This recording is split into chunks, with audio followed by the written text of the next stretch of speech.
This is the best time to invest or purchase any property for ourself. Time में जिस time में पाकिस्तान की currency devalue हो रही है, ओवरसीज़ क्लाइंट जो है वो अवॉइड करता है। इसमें जो ज़रूरत है, आई फील कि हम रियल्टर्स को इसमें अपना रोल प्ले करना चाहिए। वो तभी बेहतर हो सकता है जब हम उनको एजुकेट करें। नहीं है बैंक में पैसे पड़े हुए हैं लेकिन हमने इन्वेस्टमेंट नहीं करनी या कोई चीज़ परचेज़ नहीं करनी कि पता नहीं क्या होगा। समझता हूँ कि तेज़ मार्केट से बेहतर होती है ये रूटीन मार्केट। आज हम बात करेंगे रियल एस्टेट की, जो दुनिया का पोटेंशियल सेक्टर समझा जाता है फॉर इन्वेस्टमेंट। बट अनफॉर्चुनेटली इस सेक्टर के अंदर गुज़िश्ता एक साल से बहुत सारे क्राइसिस हमें देखने को मिले हैं। इन क्राइसिस को किस तरीके से दूर करेंगे, to be a client, to be an investor, हम इस मार्केट के अंदर कैसे सर्वाइव करेंगे, इस वाले से हम बात करेंगे। हमारे साथ मौजूद हैं the realtor mister Awais Ahmed. अस्सलाम वालेकुम सर। वालेकुम सलाम। कैसे हैं आप? अल्लाह का शुक्र, आप ठीक हैं? अल्हम्दुलिल्लाह सर। सर आप हमें ये बताइए कि जो रियल एस्टेट इंडस्ट्री के जो हालात हैं या जो क्राइसिस हैं, इनकी वजूहात क्या हैं? देखिए जी, सबसे पहला फैक्टर जो रियल एस्टेट मार्केट में है वो इट्स मार्केट ट्रेंड है।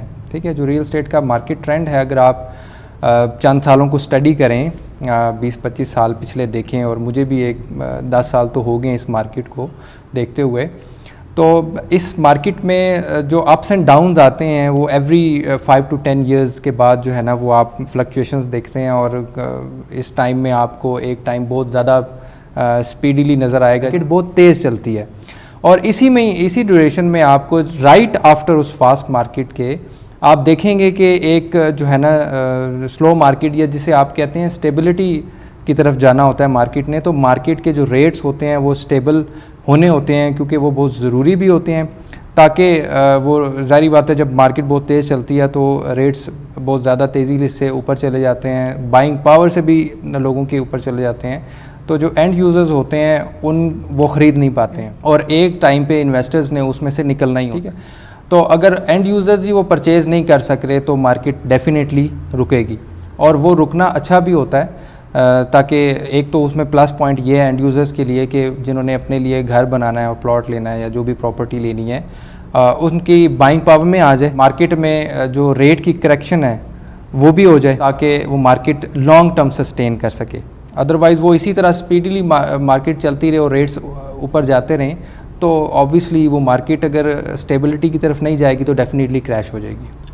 अच्छा, फर्स्ट फैक्टर तो हो गया आपका मार्केट ट्रेंड। सेकंड फैक्टर ये है कि government policies related real estate के, गवर्नमेंट उसमें आपको क्या फैसिलिटीज़ दे रही है। गवर्नमेंट की पॉलिसीज़ डेफिनेटली अट्रैक्टिव हो जाती हैं जब भी वो किसी इंडस्ट्री को बेहतर करना चाहते हैं, और जब भी किसी चीज़ को वो रोकना चाहते हैं तो उसमें टैक्सेस की इम्प्लीमेंटेशन हायर कर देते हैं ताकि उस मार्केट को कंट्रोल किया जा सके। और मेरे ख्याल में गवर्नमेंट की जो पॉलिसीज़ हैं टूवर्ड रियल एस्टेट, अगर वो टैक्स इम्प्लीमेंटेशन भी देखें, बाकी पॉलिटिकल इंस्टेबिलिटी के साथ गवर्नमेंट ने, आपने देखा होगा लास्ट 2 टाइम्स उन्होंने जो है टैक्सेस की इंक्रीमेंट किया है, टैक्सेस को इंक्रीज़ किया है, उसके साथ साथ डीसी रेट्स को भी इंक्रीज़ किया है, जिस पे मिनिमम आपने टैक्स देना होता है, परसेंटेज जिस पे अप्लाई होती है। तो वो पहले जो था टैक्स आपका एडवांस टैक्स और गेन टैक्स वो 1% और 2% था for filer and non filers, जो अब हो गया है 2% और 7%। बिल्कुल ऐसी, जिसकी वजह से नॉन फाइलर तो डेफिनेटली वो तो अट्रैक्ट कर रही है गवर्नमेंट के वो फाइलर हो जाएँ, ठीक है। फाइलर्स के लिए 1% इंक्रीमेंट, वो भी एंड यूज़र्स को उससे इतना फ़र्क नहीं पड़ता। हाँ, इन्वेस्टर्स जो हैं वो वक्ती तौर पर रुकते हैं, ज़रूर रुकते हैं, क्योंकि उनकी कॉस्ट ज़्यादा हो जाती है। इन्वेस्टर्स ने ऑब्वियसली वो चीज़ परचेज़ करनी है और अपना मार्जिन निकालना है और सेल करना है।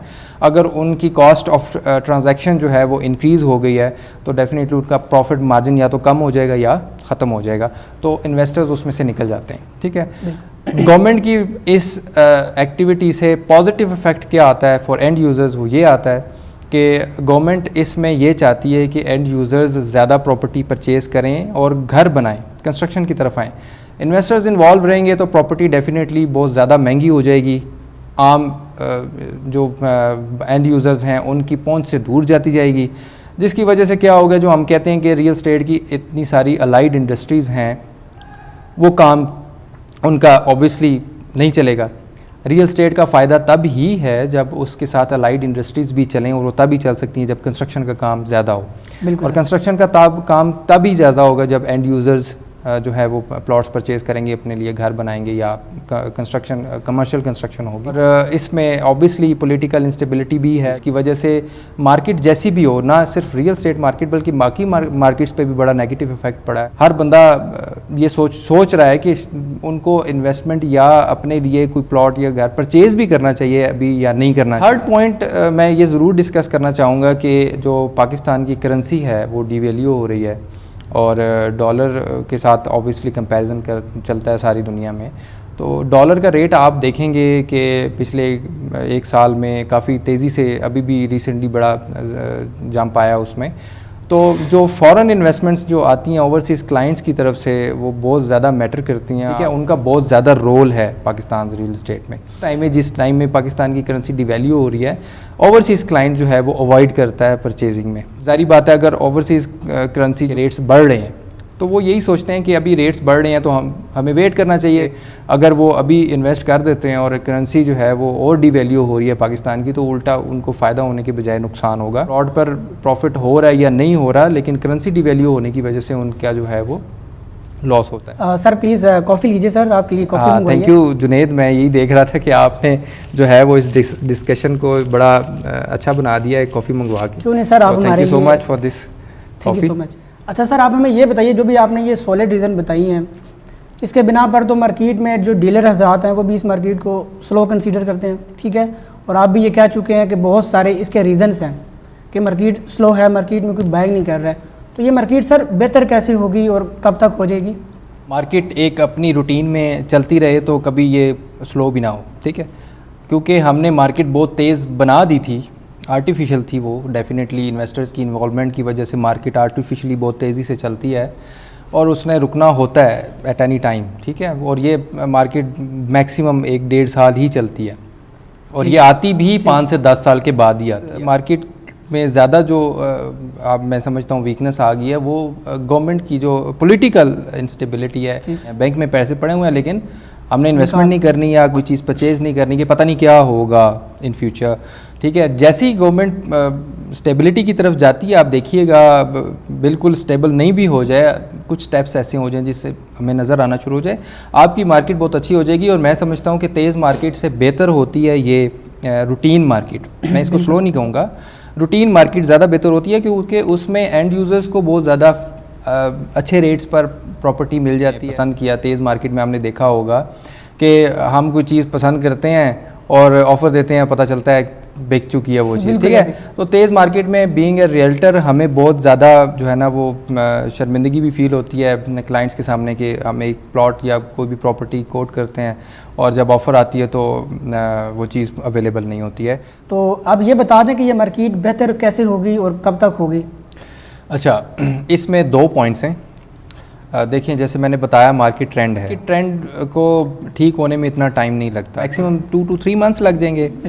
राइट नाउ जो कंडीशन चल रही है, मैंने आपको जैसे पहले भी हमने बार बार डिस्कस किया कि जो अभी कंडीशन चल रही है, मुल्क की जो हालात हैं, पॉलिटिकल इंस्टेबिलिटी है, बहुत सारे और इश्यूज़ चल रहे हैं, उसकी वजह से इन्वेस्टर्स और एंड यूज़र्स दोनों कंफ्यूज हैं। उनके पास ऐसा नहीं है बजट नहीं है, पैसे नहीं है, जस्ट इसमें जो ज़रूरत है आई फील कि हम रियल्टर्स को इसमें अपना रोल प्ले करना चाहिए।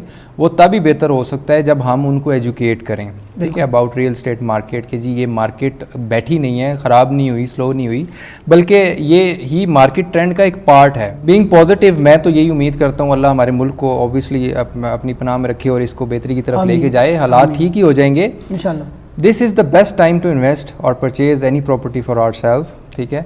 मैं सब इन्वेस्टर्स को सब जो एंड यूज़र्स हैं उनको भी ये ज़रूर कहूँगा कि this is right time to buy a property, क्योंकि आपकी जो 2 तरह की चीज़ें होती हैं प्रॉपर्टी में, एक रेडी प्रॉपर्टी होती है, ठीक है, पोजेशन वाली, एक होती है फाइल, ठीक है, जो ऑन ग्राउंड मौजूद नहीं होती है और उसमें ऑब्वियसली वो सेफ्टी है या नहीं है वो एक और टॉपिक है। उसमें आप देख सकते हैं सोसाइटी कौन सी है, लोकेशन क्या है, डेवलपर्स कौन है, डिफरेंट चीज़ें उसमें आ जाती हैं।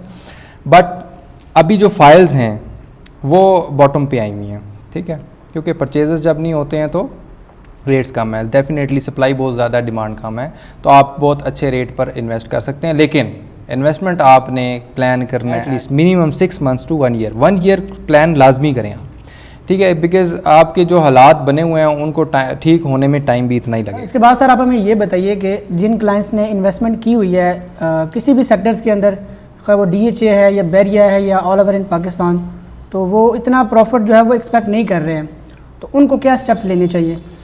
अच्छा जुनैद, इसमें भी दो तरह की इन्वेस्टमेंट्स या बाइंग्स आ जाती हैं। जिन लोगों ने तो आज से 1.5-2 साल पहले परचेजिंग की थी, जब मार्केट नॉर्मल थी और तेज़ी आने से पहले की बात कर रहा हूँ, फॉर एग्ज़ाम्पल आपने DHA और बैरिया की बात की, तो यहाँ पर भी आप देखते हैं कि हमने खुद एक्सपीरियंस किया है कि जो मार्केट है उसमें प्राइसेस मोर देन 100% अप्रिशिएट हुई हैं with in last 1 and 1.5 year. जिन्होंने तो इससे पहले परचेजिंग की थी और अच्छे रेट पे डेफिनेटली की थी, तो उनको प्रॉफिट तो हो रहा होगा डेफिनेटली, लेकिन ऑब्वियसली जो कुछ टाइम पहले हो रहा था उससे थोड़ा सा कम हो रहा होगा, they can sell it easily. Second category वो है जिन्होंने इस तेज़ मार्केट में परचेजिंग की जब पे प्राइसेस बहुत ज़्यादा तेज़ थी। अब उसमें भी मैं दो लोगों को डिस्कस करूँगा। कुछ लोगों ने पोजेशन वाले प्लॉट्स या घर परचेज़ किए होंगे। ऑब्वियसली जो पोजेशन वाले प्लॉट्स होते हैं उसमें एंड यूज़र्स आते हैं और वो बाय करते हैं प्रॉपर्टी। ये भी डिपेंड करता है कि वहाँ पर आबादी कितनी है। पोजेशन तो बहुत सारी जगहों पे आप देखते हैं, बहुत सारी दूर दराज की सोसाइटीज़ हैं जहाँ पे पोजेशंस अनाउंस हो रही हैं, वहाँ पर मैं नहीं कह सकता, वहाँ पे भी प्राइसेस आप DHA 2 में देख लें, प्राइसेस जो है ना वो डाउन हुई। लेकिन एज़ कम्पेयर टू अगर आप नॉन डेवलप या फाइल्स की तरफ जाते हैं, नॉन डेवलप प्लॉट्स की तरफ जाते हैं, तो उनकी प्राइसेस बहुत ज़्यादा नीचे आए हैं। आप देखें ये अराउंड 50-60% डाउनफॉल भी आपको देखने को मिलेगा। तो ऐसे लोग जिनको ज़्यादा लॉस हो रहा है उसमें, क्योंकि उन्होंने तेज़ मार्केट में परचेजिंग किया। हालांकि इन्वेस्टमेंट आपको तेज़ मार्केट में नहीं करनी चाहिए, लॉन्ग टर्म नहीं करनी चाहिए। तेज़ मार्केट में हमेशा आपको शॉर्ट टर्म में इन्वेस्टमेंट करनी चाहिए, विद इन फ्यू मंथ्स आप उसको फ्लक्चुएट करते रहें, और लॉन्ग टर्म प्लानिंग आपको जो है ना वो स्टेबल मार्केट में करनी चाहिए ताकि आपको लॉस ना हो। अब खैर जिन्होंने गलती की परचेजिंग करके होल्ड किया, जिनका लॉन्ग टर्म प्लान नहीं था, अब उनको लॉन्ग टर्म प्लान करना पड़ेगा डेफिनेटली। उसके पास दो ही रास्ते हैं, या वेट करें या फिर लॉस में वो अपनी property sale. Thank you so much sir for your time. Sir coffee कैसी लगी आपको? अच्छा, कॉफ़ी बहुत मज़े की थी जुनैद, और मैंने आपसे पहले ख़त्म कर ली। ये इसका प्रूफ है कि मुझे कॉफ़ी बहुत अच्छी लगी थी। बिल्कुल sir, thank you so much sir once again. जो उम्मीद है कि ये वीडियो देखने के बाद बहुत सारे क्लाइंट्स के दिमाग के अंदर जो भी क्वेश्चन थे वो क्लियर हो गए होंगे। अगर आपको वीडियो अच्छी लगी हो, चैनल को ज़रूर सब्सक्राइब कर दीजिएगा और लाइक भी कर दीजिएगा। और अगर कोई क्वेरी या कोई इंप्रूवमेंट आपको लगती है कि लाई जा सकती है, तो कमेंट सेक्शन में ज़रूर रिकमेंड कर दीजिएगा। Thank you.